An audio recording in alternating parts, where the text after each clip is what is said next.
Indian polity practice bits 2017 group 2 paper. First question.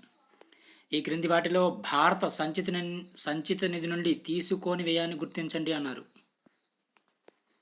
రాష్ట్రాల గవర్నర్లకు చెల్లించాల్సిన పెన్షన్లు అనేవి భారత సంచిత నిధి నుంచి తీసుకోరు, మిగిలినవి కూడా తీసుకుంటారు. భారత ప్రభుత్వం బాధ్యత వహించే రుణ చార్టులు, అదేవిధంగా సుప్రీంకోర్టు న్యాయమూర్తులు చెల్లించాల్సిన జీతాలు, బత్యాలు, అదేవిధంగా పెన్షన్స్, అదేవిధంగా రాష్ట్రాలకు హైకోర్టు న్యాయమూర్తులకు చెల్లించాల్సిన పెన్షన్లు ఇవన్నీ కూడా భారత సంచిత నుండి తీసుకుంటారు.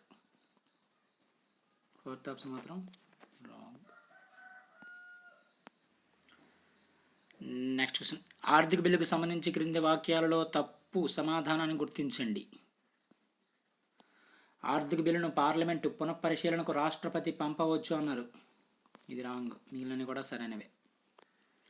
ఒక బిల్లు ఆర్థిక బిల్లు కాదా అన్న విషయంలో లోక్సభ స్పీకరే నిర్ణయమే తుది నిర్ణయము. అదేవిధంగా ఒక బిల్లు ఆర్థిక బిల్లుగా స్పీకర్ నిర్ణయించిన తర్వాత ఆ అంశాన్ని కోర్టులు, పార్లమెంటు ఉభయ సభలు మరియు రాష్ట్రపతితో సహా ఎవరూ కూడా ప్రశ్నించడానికి వీల్లేదు. అదేవిధంగా ఆర్థిక బిల్లు కేవలం లోక్సభలో మాత్రమే ప్రవేశపెట్టాలి.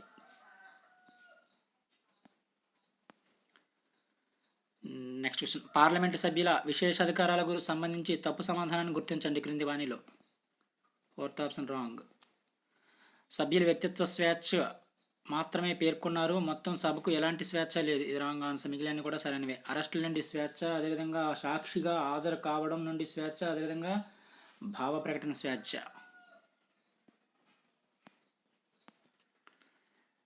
Next question. ఆర్టికల్ 17 మరియు 18 కల్పించే సమానత్వం సామాజిక సమానత్వాన్ని కల్పిస్తుంది. Next question. ఈ క్రింది వానిలో ఏది భారత రాజ్యాంగం ప్రకారం ప్రాథమిక హక్కు మరియు మానవ హక్కు కూడా? విద్యా హక్కు అనేది. Next question. భారతదేశంలో జరిగే అన్ని వివాహాల రిజిస్ట్రేషన్స్ నమోదు తప్పనిసరిగా జరపాలని సుప్రీంకోర్టు ఏ కేసులో ఆదేశించింది? సేమా వర్సెస్ అశ్విని కుమార్ కేసులో ఆదేశించింది. సేమా వర్సెస్ అశ్విని కుమార్ కేసులో. Next question. ఈ క్రింది వానిలో ఏ రాష్ట్రానికి లోక్సభలో 1 కన్నా అధికంగా సభ్యులు ఉన్నారు?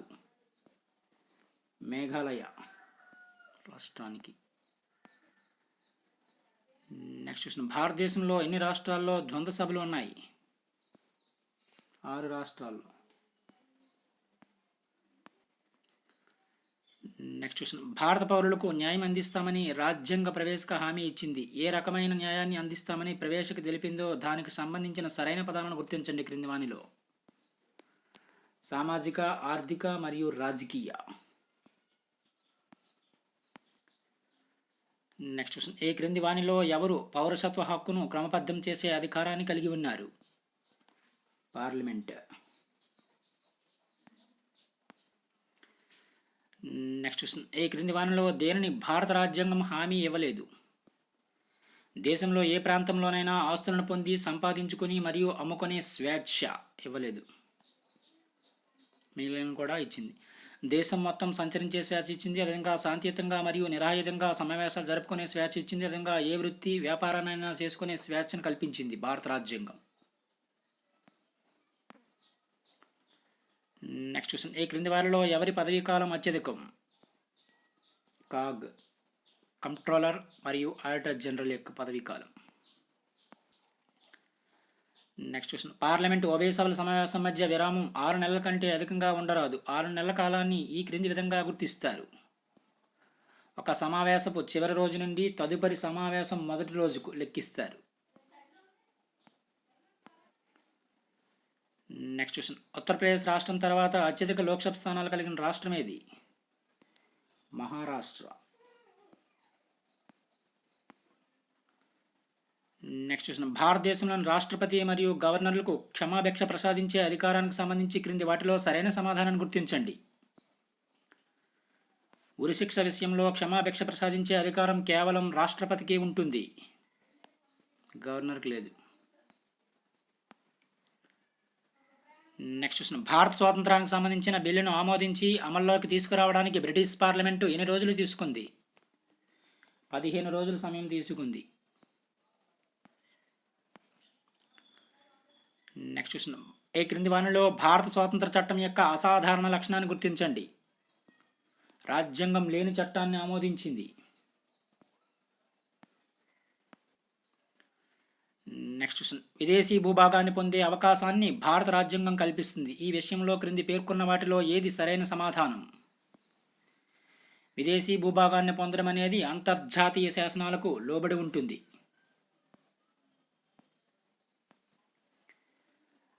Next question. రాజ్యాంగంలో ఏ అధికరణం పౌరులకు ఉత్తమ జీవన ప్రమాణము, విశ్రాంతి కాలాన్ని పూర్తిగా ఆనందించడము మరియు సామాజిక మరియు సాంస్కృతిక అవకాశాలను కల్పిస్తుంది?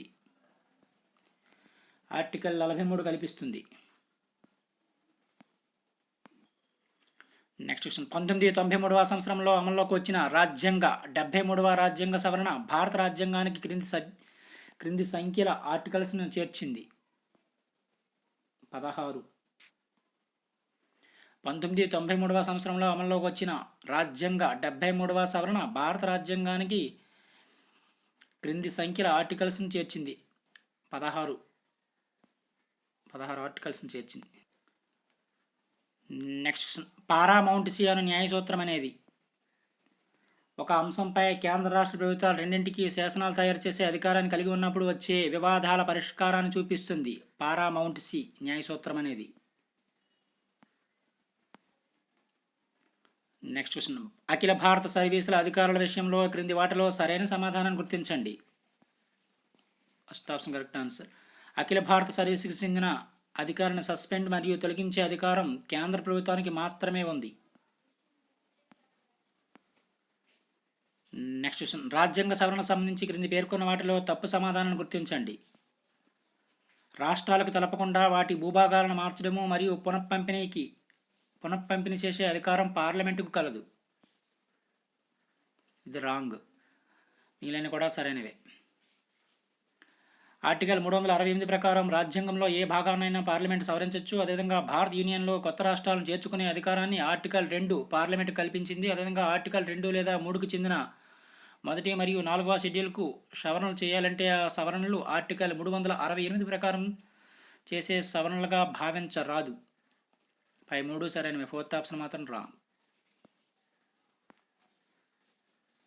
రాజ్యాంగ సవరణకు సంబంధించి. Next question. ప్రాథమిక హక్కులకు సంబంధించి క్రింది వాటిలో తప్పు సమాధానం గుర్తించండి. భారత రాజ్యాంగం మిత్రదేశ విదేశీయులు మరియు శత్రుదేశ విదేశీయుల మధ్య వ్యత్యాసం చూపలేదు. ఇది రాంగ్. మిగిలిన కూడా సరైన. ఆర్టికల్ 15 పౌరులకు మాత్రమే వర్తిస్తుంది. పౌరులు కల్పించిన హక్కులను విదేశీయులకు నిరాకరించరాదు. విధంగా విదేశీయులు 2 రకాల: మిత్రదేశ విదేశీయులు, శత్రుదేశ విదేశీయులు. Next question. ఈ క్రింది పేర్కొన్న రాజ్యాంగంలోని ఏ ఆర్టికల్స్ పౌరసత్వాన్ని వివరిస్తాయి? ఆర్టికల్ 5 నుంచి 8 వరకు పౌరసత్వాన్ని వివరిస్తాయి. ఇవి కొన్ని ముఖ్యమైన ప్రాక్టీస్ బిట్స్. నెక్స్ట్ వీక్స్ తర్వాత ఈ భాగంలో చెప్తాం. Thank you.